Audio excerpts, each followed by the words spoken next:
Na parte superior, logo do Museu de Ciências da Vida. Na parte inferior, logo da Pró-Reitoria da Extensão e da Universidade Federal do Espírito Santo. De trás de uma cortina sai um homem. Eu sou Atelcio Stefanon Bittencourt, professor de Anatomia e coordenador do Museu de Ciências da Vida da Universidade Federal do Espírito Santo.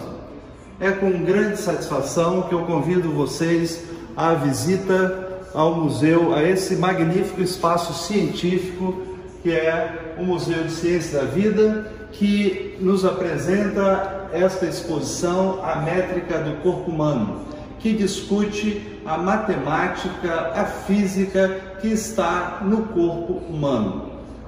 Venha comigo. Atelson está em uma sala cinza. A sala é composta por diversas peças, ilustrações e artefatos. Esta é a sala do corpo explodido.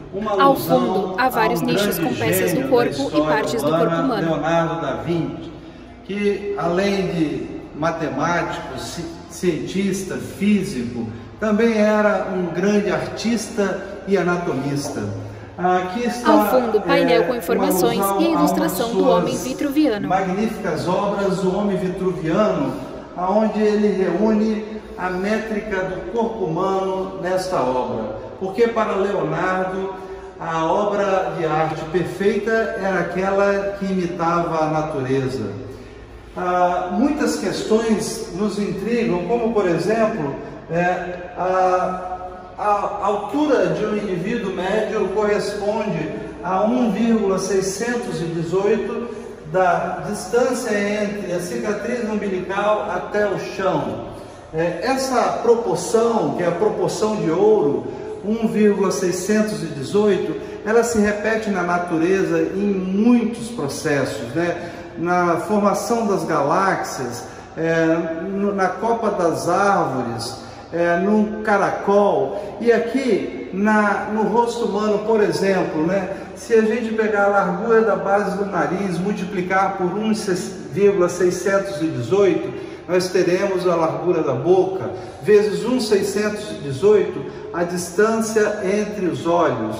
É um fenômeno muito curioso e todas essas observações nos levam a uma indagação. Será o universo regido por uma proporção matemática única? Atelson caminha para a esquerda, onde há várias peças de animais. Conhecer um pouco mais do corpo humano. E para falar do corpo humano, nós precisamos de responder algumas questões relativas à nossa origem, né? E daí essa sequência magnífica de esqueletos de vários vertebrados, partindo do peixe, que seria um vertebrado mais simples, né? Mas aqui está já um padrão que se repete em todos os demais vertebrados, inclusive nós humanos. Repare que um peixe, esse aqui é um dourado de água marinha, é um esqueleto natural, e aqui a gente tem um crânio e uma coluna vertebral. Este padrão está se repetindo em todos os animais vertebrados, né? Inclusive nós humanos. Aqui um anfíbio, uma rã touro. Um anfíbio é o representante daquela transição da água para a terra. Ele já pode caminhar e habitar a terra, mas ainda depende da água para a reprodução. Essa independência vem nos répteis, quando surgem os ovos com casca, aí o embrião fica protegido dentro de um casulo, ali poderíamos dizer assim, um ovo, protegido da desidratação, e portanto ele pode se desenvolver no ambiente terrestre agora até o nascimento. Também nas aves, né? Aqui nós temos um dragão de Komodo, né? Esse feroz carnívoro, né? Com essas dentições, eu não me arrisco.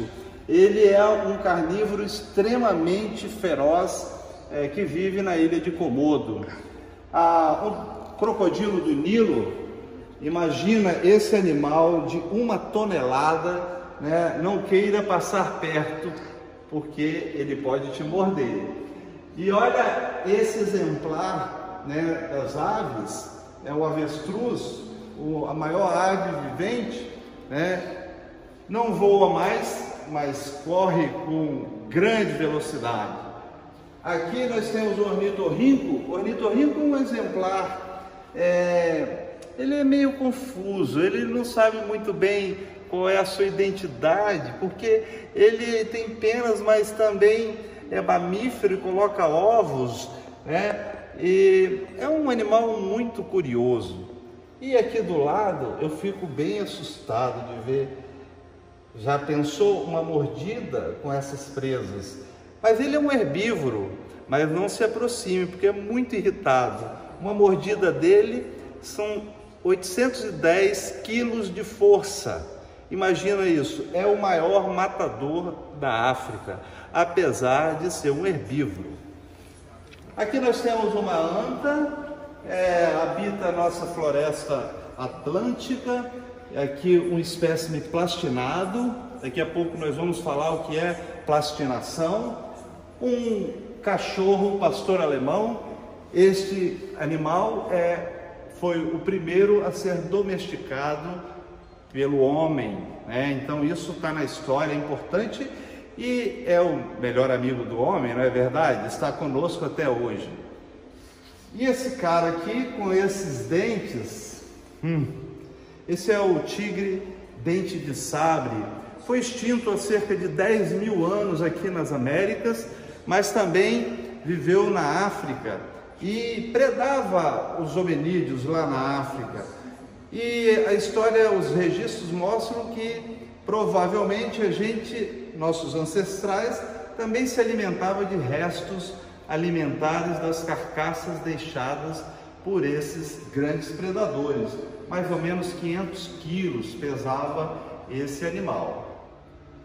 Aqui temos uma sequência de primatas, o macaco-aranha, que habita a Mata Amazônica, o mandril, que é um macaco da África.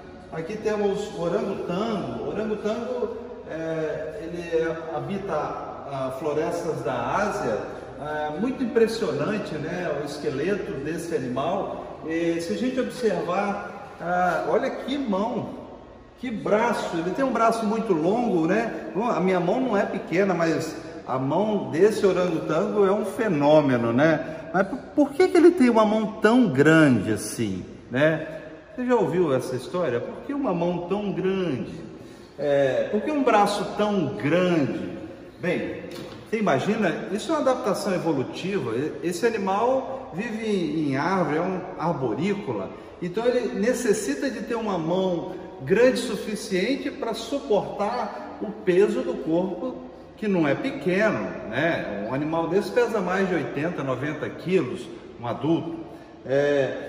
Aqui nós temos um gorila, né, que também já tem outras adaptações. O gorila africano habita as florestas na África, e esse exemplar, se a gente observar, olha aqui, impressionante é esse crânio com esta mandíbula. Imagina a potência dessa mordida.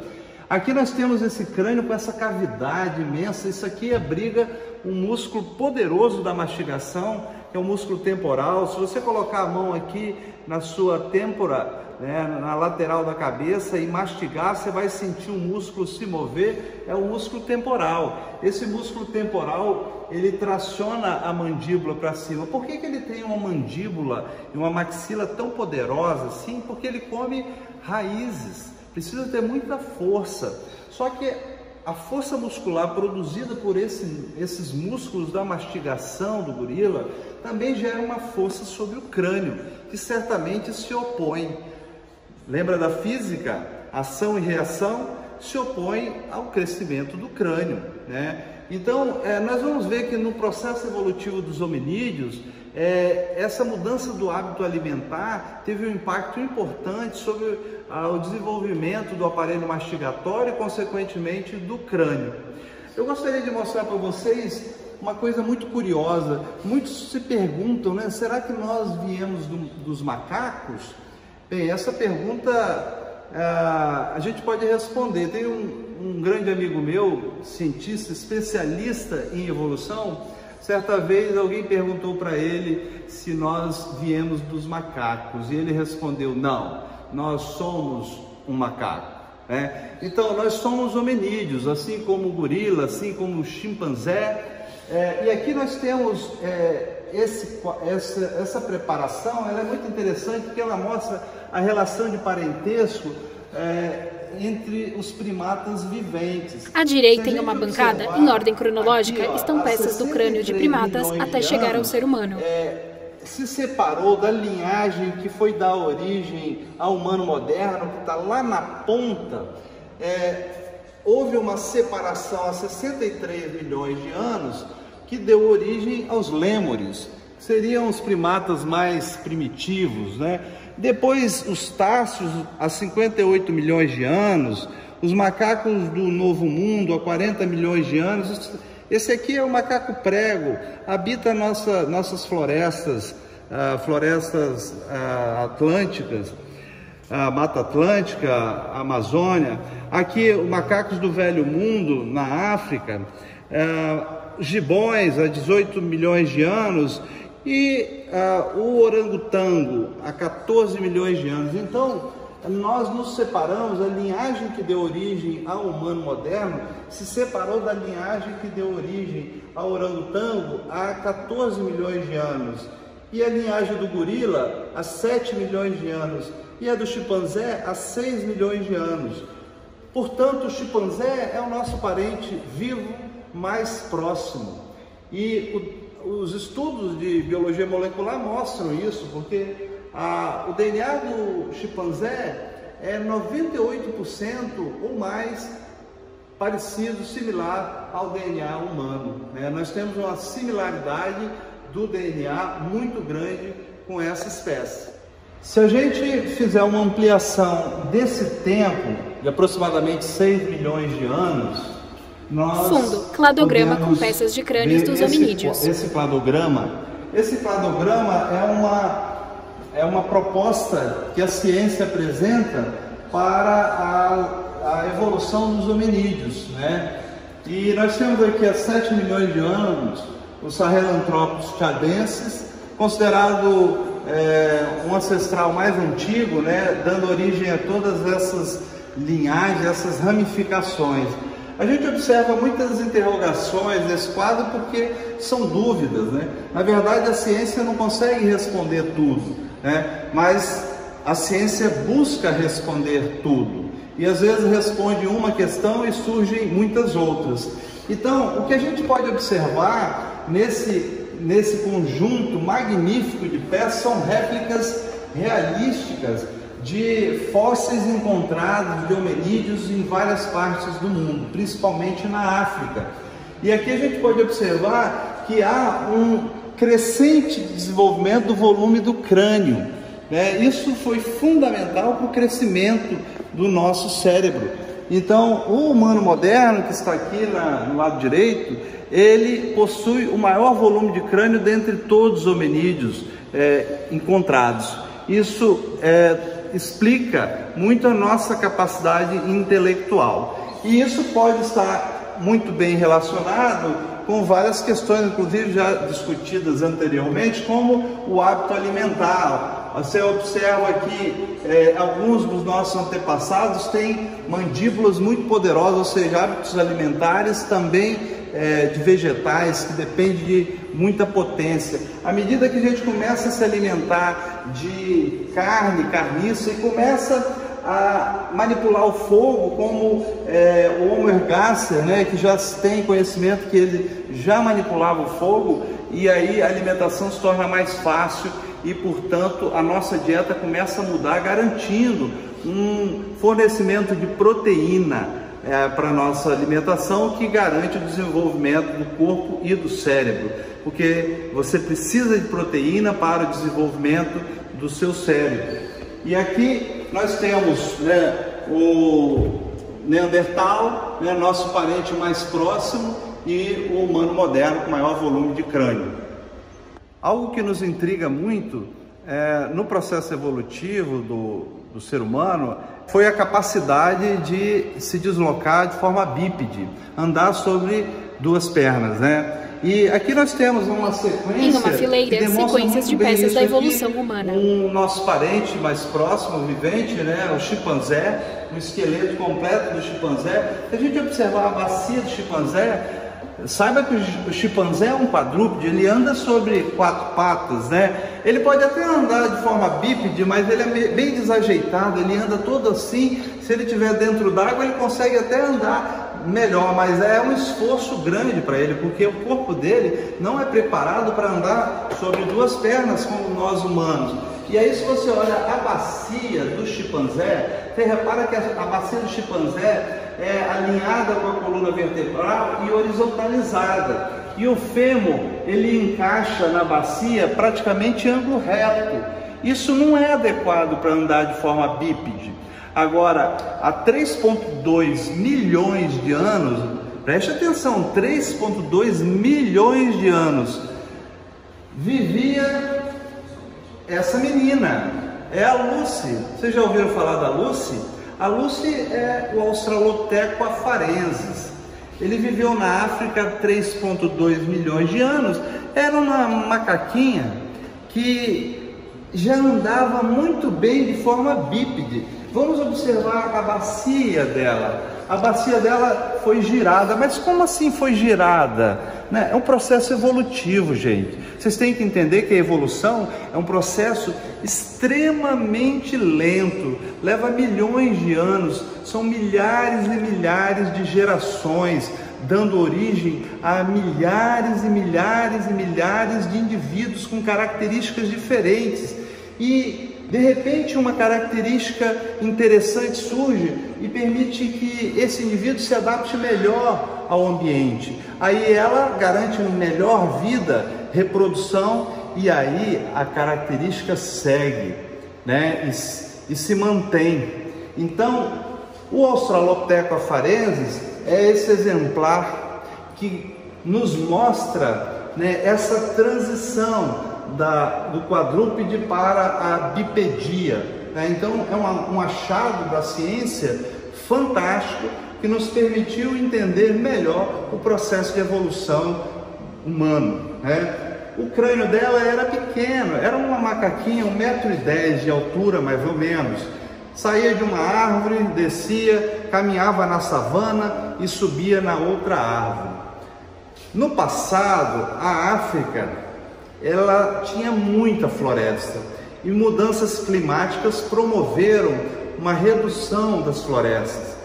Isso dificultou, melhor dizendo, para aqueles animais que eram arborícolas e pulavam de árvore para árvore. Agora, aqueles macacos necessitavam descer das árvores, caminhar na savana e subir em outras árvores. E se eles andavam bípede, isso era um bom negócio, porque andando de forma bípede na savana eu consigo enxergar mais longe, eu consigo me deslocar com menos energia, eu consigo liberar as mãos, que eu posso cuidar melhor da prole, eu consigo liberar as mãos para manipular o alimento ou para me defender. Olha quantas vantagens a bipedia trouxe para os hominídeos, né? Então, vamos seguindo aqui. Esse cara viveu há 1,6 milhões de anos, né? É o garoto de Narikotome, o Homo ergaster.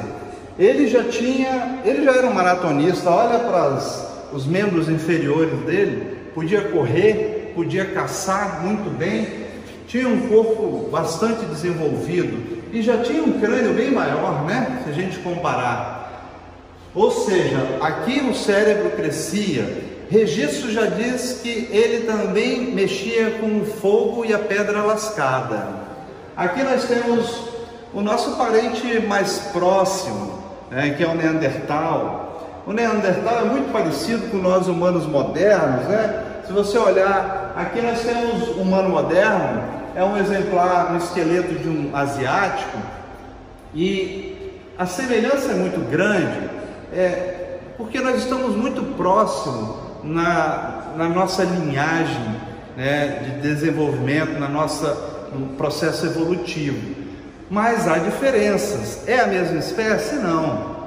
Mas no passado se pensava, tinha-se dúvidas se havia um cruzamento entre essas espécies. Hoje, com a biologia molecular, já foi comprovado que nós humanos modernos carregamos em nosso corpo, em nosso DNA, parte do DNA do Neandertal. Ou seja, nós temos em nós também o Neandertal. Então, se alguém te chamar de Neandertal, não se ofenda, né? Porque em parte nós somos Neandertais, né?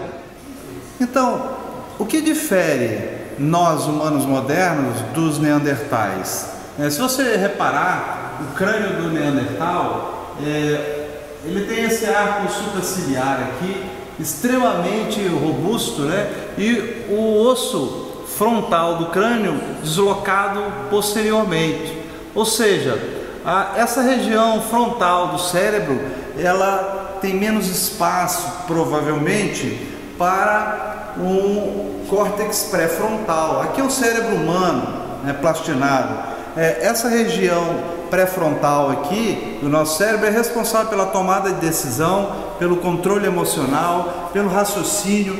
E agora observa o crânio de um humano moderno, né? O frontal, ele se desenvolve verticalmente, então ele promove uma área maior no interior do crânio para o desenvolvimento do cérebro. Isso provavelmente explica a hipótese de nós, humanos modernos, termos uma capacidade intelectual maior do que os neandertais. Isso obviamente é uma suposição baseada nesses estudos científicos. Você já ouviu falar que a espécie humana está evoluindo do ponto de vista da sua estatura? Bem, de fato, as populações humanas têm aumentado a sua estatura ao longo da história. Mas como que a ciência entende esse fato? Aqui no MCV nós temos essa preparação. São duas crianças com 5 anos de idade. Duas peças do corpo humano. A da direita é maior em relação à esquerda. Essa da esquerda viveu há 8.000 anos, enquanto que a da direita viveu nos tempos atuais. Ambas pertencem à espécie Homo sapiens sapiens, nossa espécie. E a gente explica essa diferença de estatura, a qualidade de vida, né, nesses dois momentos. E certamente a nutrição, né, que hoje a espécie humana, nós, as sociedades, possui com certeza uma série de itens de qualidade de vida muito superior ao passado, incluindo alimentação, surgimento de vacinas, medicamentos, que diminui o estresse sobre o nosso corpo, permitindo então um desenvolvimento e um crescimento maior, atingindo um potencial genético do nosso corpo, do nosso organismo. Adelson caminha para a direita, onde há uma bancada com Agora peças nós vamos plastinadas. conhecer os sistemas do corpo humano. Vamos ver uma sequência, dezenas e dezenas de peças plastinadas reais do corpo humano. Essa não está plastinada, é um feto diafanizado. A diafanização é uma técnica que torna o tecido transparente e a gente pode então ver com detalhe o esqueleto e as articulações. Aqui você sabia que nós temos 206 ossos no corpo? Um bebê recém-nascido pode ter 300 ou mais. E você sabe qual é o menor osso do nosso corpo? Está aqui, ó. Na verdade são 3 ossículos, né? Os ossículos da orelha. Olha só, é o martelo, a bigorna e o estribo.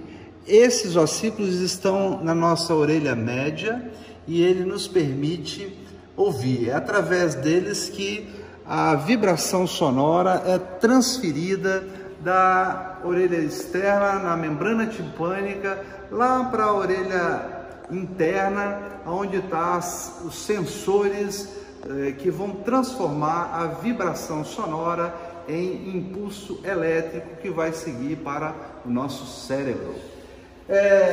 Muitas peças plastinadas, peças mumificadas. Essa perna plastinada está muito bem dissecada e nós podemos observar diversas estruturas profundas.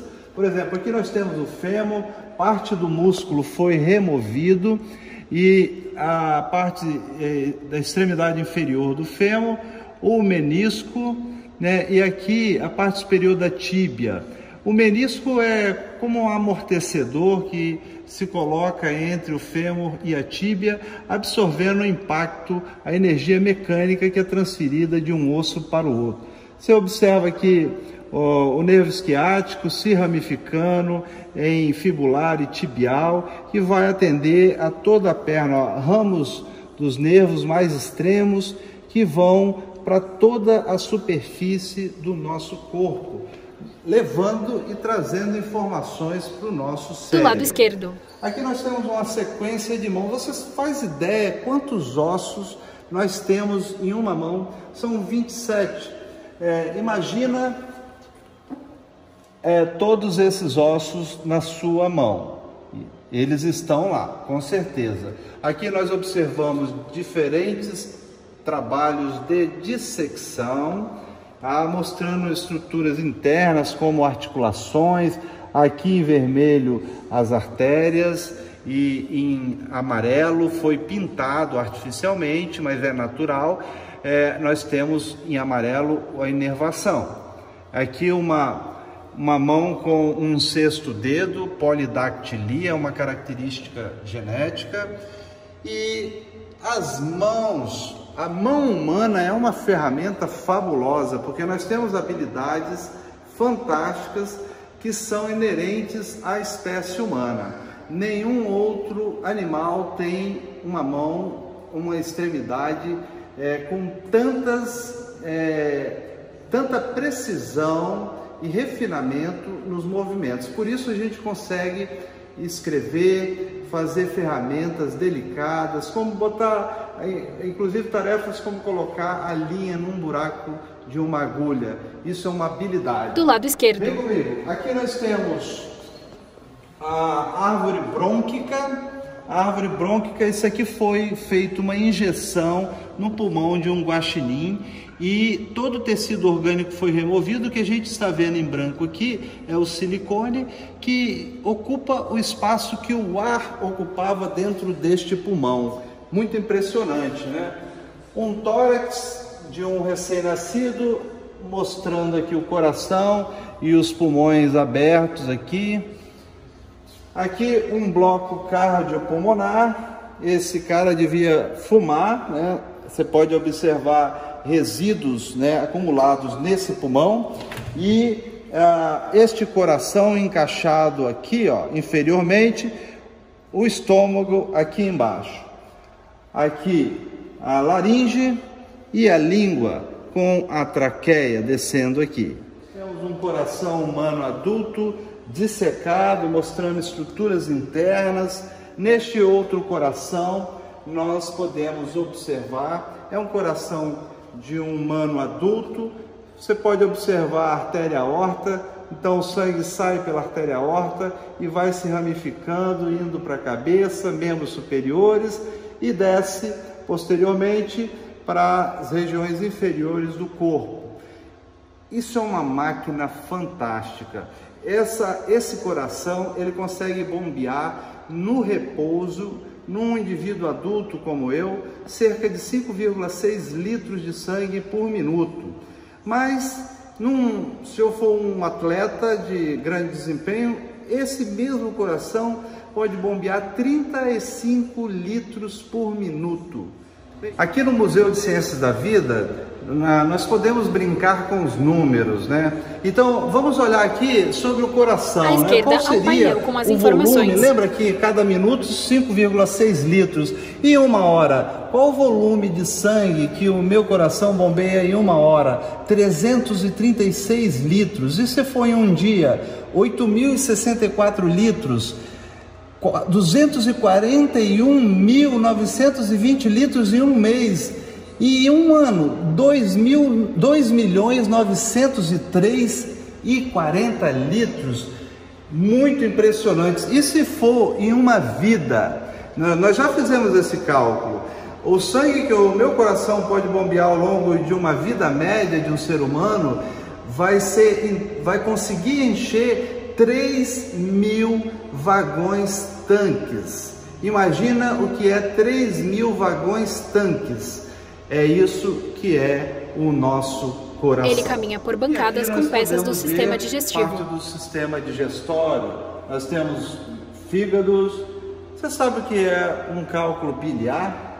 Ou, na verdade, cálculos biliares, né? Aqui estão vários cálculos biliares de uma única vesícula. E o que é uma vesícula biliar? Se a gente observar esse fígado, posteriormente e inferiormente ao fígado, a gente observa uma bolsa. Essa bolsa é a vesícula biliar. Ela armazena a bile, conhecida popularmente por fel. É importante para a emulsificação da gordura, o que por sua vez vai facilitar o processo digestivo. Todos esses sistemas que a gente está vendo, eles começam a se desenvolver muito cedo, desde o desenvolvimento intrauterino. E aqui a gente pode ver uma sequência de embriões e fetos, né? Desde 10 semanas de gestação, passando aqui por 13 semanas, 16 semanas, 17 é onde a gente tem aqui também a placenta, o cordão umbilical, aqui 20 semanas, 22, 26 e 40 semanas quando está pronto para o nascimento. Falando ainda sobre o desenvolvimento do corpo humano, em especial comparado aos demais grupos animais, é importante a gente discutir sobre como se dá o crescimento, né, do nosso cérebro, né? Nesse diagrama a gente pode observar em um painel está a ilustração do diagrama. Várias idades e várias fases de desenvolvimento, a proporção da cabeça em relação ao corpo como um todo. Num bebezinho desse, lá na vida intrauterina, você observa que a metade de todo o corpo do bebê aos 2 meses de gestação é a cabeça, né? Essa proporção vai reduzindo à medida que o desenvolvimento acontece, né? Passando para mais ou menos aí 25, 30% do corpo e vai decrescendo até chegar na vida adulta, atingindo 1/8 do corpo. Então a cabeça corresponde a 1/8 do corpo. O que significa isso, né? Significa que nós temos uma arrancada no início do desenvolvimento, uma arrancada do crescimento do cérebro. Isso é fundamental para garantir que esse indivíduo atinja um nível de desenvolvimento cerebral muito grande. É o que acontece com nós humanos. Em cima de uma mesa, peças de crânios humanos. A presença dessas cartilagens, né, dessas articulações entre os ossos do crânio, que estão presentes até vários meses após o nascimento, ela é fundamental. Durante o nascimento é importante para permitir a redução do diâmetro do crânio, facilitando a passagem no canal do parto. E após o nascimento, isso é importante para permitir a expansão do crânio, o crescimento. Porque se essas cartilagens se calcificarem precocemente, isso pode ocorrer, esse crânio não vai crescer, vai promover um quadro de microcefalia, impedindo o crescimento do cérebro lá no seu interior. Então a microcefalia, esse tipo é um tipo de microcefalia diferente daquela provocada pelo Zika vírus. Então nessa microcefalia, onde o cérebro não tem espaço para crescer, ele acaba atrofiando. Isso vai promover um quadro de demência, né? No caso do Zika, né, ele vai promover um outro tipo de microcefalia, que é uma interferência no DNA e, portanto, no desenvolvimento cerebral. Em uma bancada, há uma peça de uma barriga grávida com o entalho de um bebê. Uma relíquia, na verdade.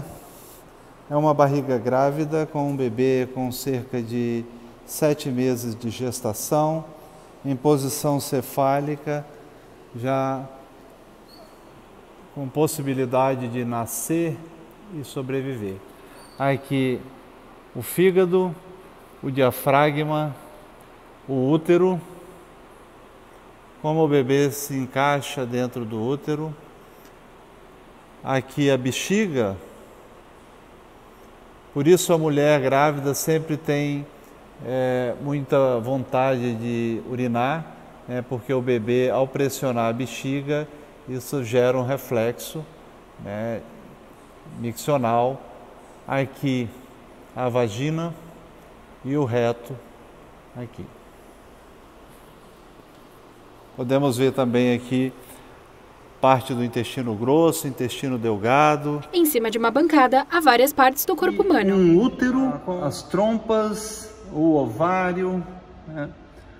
Aqui 2 placentas de gêmeos. Esse é um hemicorte da pelve, né? Uma pelve masculina cortada ao meio, onde a gente pode observar, né, o pênis com a uretra chegando na bexiga, que é essa cavidade. Aqui embaixo da bexiga nós temos a próstata, o testículo aqui e o reto e o ânus, né? Já ouviram falar do exame de próstata? Então o médico ele acessa através do reto, tocando a próstata para detectar alguma anomalia, né, na forma, na textura da próstata. A próstata é um órgão muito frequente, que apresenta com muita frequência tumor nos homens. Os rins no abdômen, em posição anatômica correta, ligados pelo ureter à bexiga, né, esse cordãozinho que desce, que traz a urina do rim, e da bexiga, então, ele é encaminhado pela uretra para o meio externo. O último sistema que nós vamos apresentar aqui é o sistema nervoso. O sistema nervoso, em cima da bancada há uma caixa com peças do sistema nervoso. Nós podemos observar ali de 3 para 4 meses de gestação, até o nascimento e depois no adulto. Isso aí, também podemos ver cortes, né, do cérebro adulto, a parte do cerebelo. Do lado direito. Aqui como que o cérebro está posicionado dentro da caixa craniana. Isso é uma peça plastinada. Tudo isso que vocês estão vendo são peças naturais. Aqui, ó, como seria esse cérebro dentro deste crânio, né? Muito interessante saber que assim somos nós, né? Isso é importante para que a gente tenha noção da nossa existência, né? Em outra bancada à esquerda estão peças do encéfalo e da medula espinhal.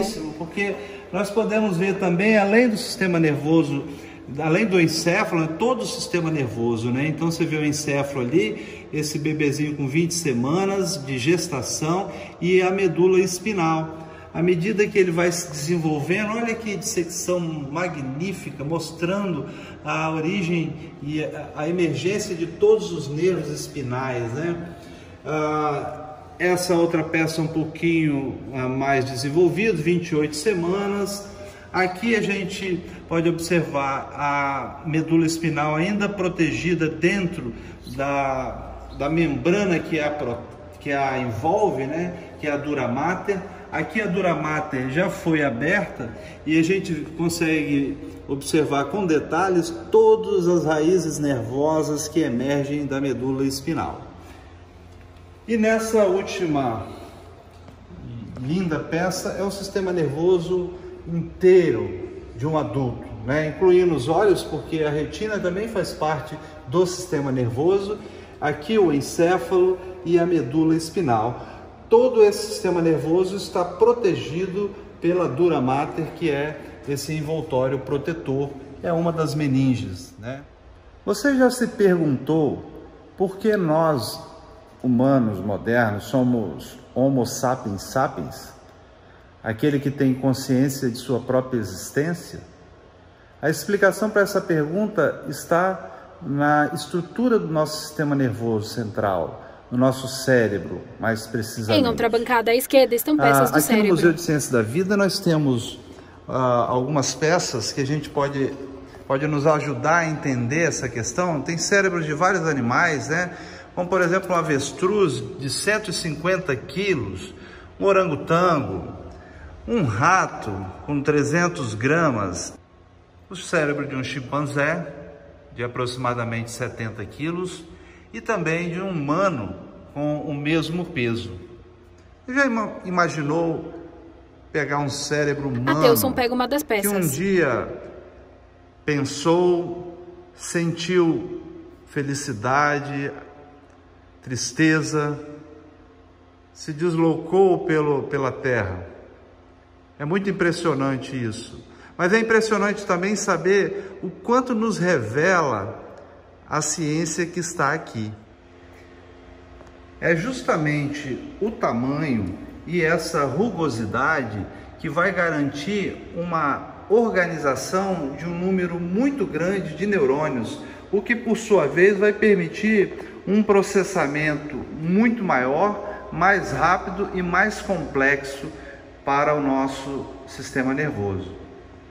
Nós falamos muito de plastinação, vimos muitas peças plastinadas, né? Mas vocês sabem o que é plastinação? A plastinação é um método mais sofisticado que há para preservação de tecido biológico. É uma técnica que foi desenvolvida por um alemão chamado Gunther von Hagens e, em síntese, é um método que substitui toda a água do nosso corpo por um polímero. 70% do nosso corpo é constituído de água e nesse processo a água é retirada e é colocado no lugar um polímero, como nessa peça. Ateusson aponta para uma peça do corpo humano com parte dos órgãos à mostra. Utilizando o silicone como polímero.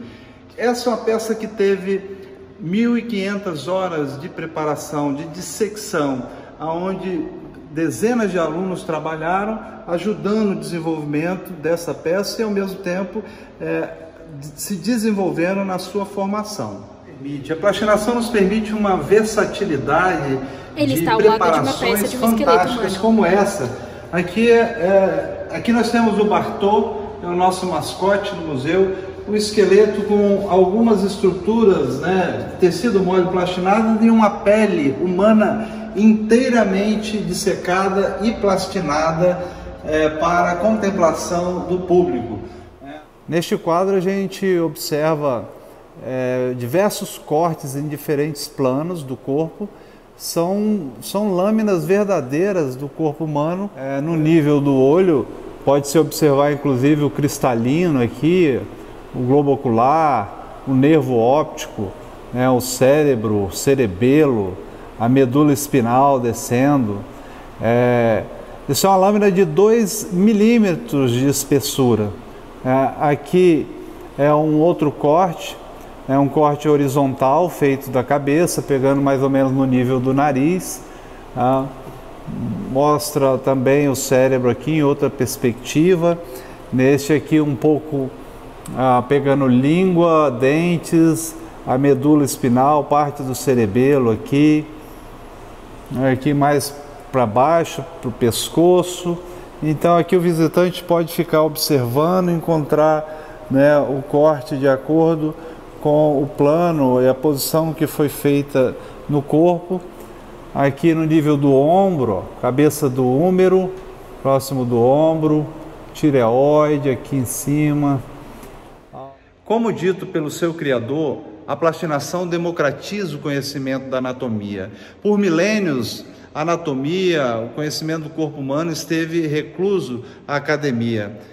E com o advento da plastinação, isso se torna democrático, o acesso a esse conhecimento se torna democrático. E, inclusive, para pessoas com limitações diversas, né? Por exemplo, um deficiente visual que pode tocar uma peça plastinada, uma peça anatômica plastinada sem nenhum tipo de restrição.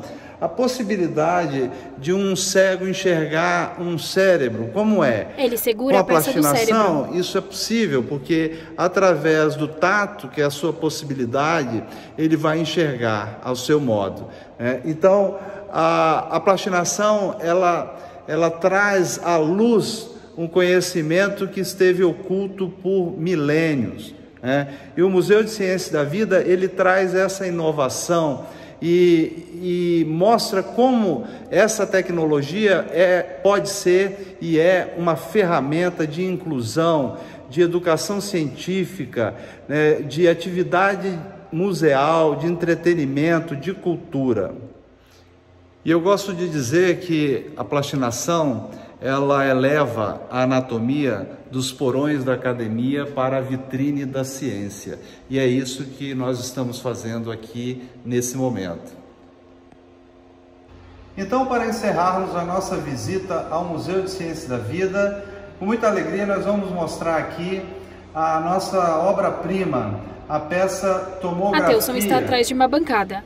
Em cima dela há várias lâminas de peças plastinadas. Elas estão enfileiradas e formam o corpo humano. Essa peça é resultado de um trabalho de pesquisa de 2 anos, desde sua concepção até o seu lançamento, que aconteceu dia 9 de março de 2020.